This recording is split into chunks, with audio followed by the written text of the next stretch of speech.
Purpose of this video is to show the student how to log data.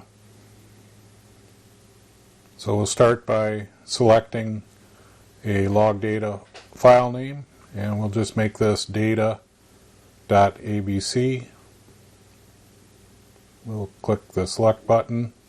Now we've got our file path set up, and we're going to log data every 100 milliseconds. That means we'll take a snapshot of all the sensors and write it to the disk file every 100 milliseconds. Next we'll come over and click on the log data button. That'll turn it on, and the log data LED turns green. So every 100 milliseconds we're taking a snapshot of all of our sensors and writing it out to the disk file.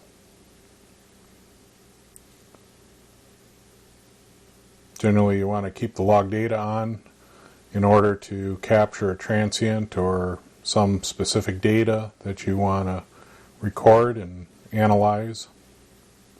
And in this case we're recording some pressure variations.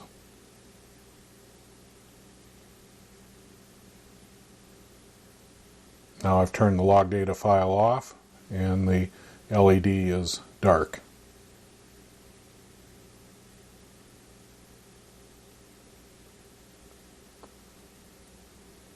Now in order to analyze the data, we'll go to the HTC Fluid Power folder, and there's our data right there. We'll double click on that.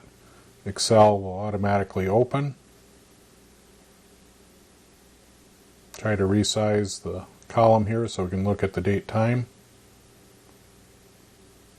Try that again. And this time I think we've got it. Now next thing I'll do is I'll scroll down through the data looking for where our pressure starts to increase and where we've got some pressure cycling. There we go.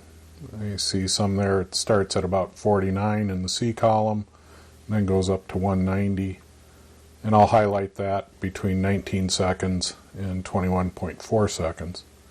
And we'll use a chart utility in Excel to plot that. And this is fairly typical of what you'd use the log data file for, and to capture some data, then pick out a piece that you need for later analysis or presentation. Then we'll close Excel, and that's how you use the log data file.